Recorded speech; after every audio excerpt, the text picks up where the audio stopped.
Duct tape muffled the rhythm of my breathing. The van bumped hard. Mud road, probably rural, probably backcountry. My wrists burned. Plastic zip ties, tight. My head hung low, but my eyes were open. Dark inside. Smelled like gas and sweat. Up front, I heard her laugh. Her. Passenger seat. Window cracked. Smoke trailing from her lips like everything was normal. "My brother's heavier than I remember," he muttered, chuckling. Her voice floated back like ash. "Just get us to the swamp. Gators gotta eat." They thought I was unconscious. They forgot I served 20 years in special forces. They forgot I never sleep when I'm hunted. I twisted my wrists once, twice, felt the zip ties seam weaken against the edge of a hidden boot knife.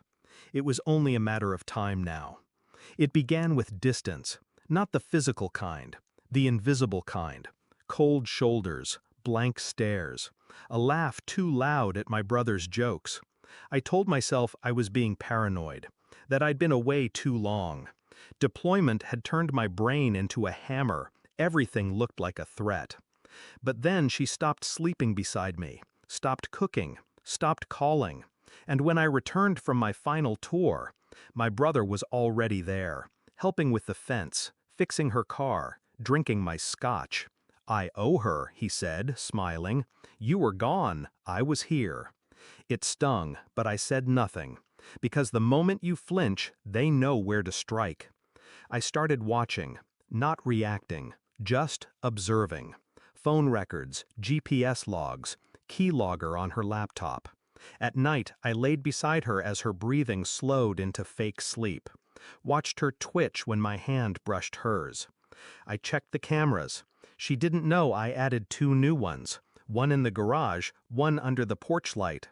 He came around twice a week. She wore makeup on those days. They never touched in view. But guilt leaves fingerprints in silence. I found messages, encrypted, disguised under fake work receipts, code words, meet times, disposal plans. Then I found that note. "When he sleeps too deep, we move." The night before the van, I pretended to pass out in my chair, whiskey untouched, TV flickering static. I watched her check my pulse, watched her signal through the window. He came in through the side door, smelled like gun oil and cheap cologne. "He's still breathing," she whispered. He shrugged. "We'll load him now. The swamp's quiet tonight." I let them carry me, dead weight. Let them bind my wrists and dump me into the back of the van. I let the door slam shut. Then I opened my eyes. The zip tie snapped quietly. A slow, practiced twist. No sound. I crawled toward the emergency exit, silent as breath. One boot pressed against the floor panel, nudging it open. Enough light streamed in to see his silhouette behind the wheel. She turned her head, cigarette glowing.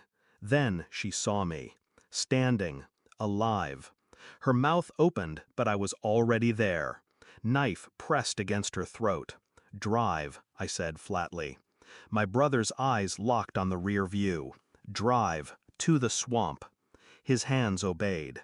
Maybe it was instinct, maybe it was guilt, maybe it was the quiet steel in my voice.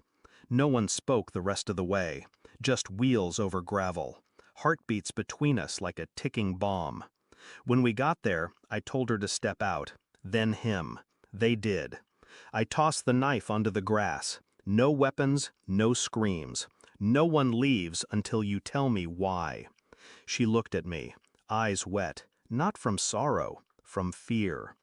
"You were always distant," she said. "You were gone," he added.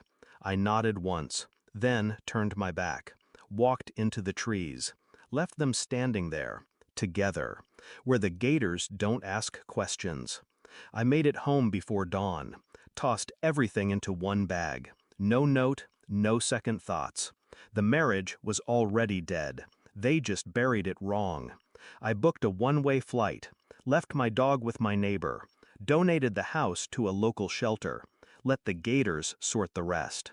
Sometimes, when the wind's just right, I hear the swamp in my sleep, hear the splash, the snap, the silence after.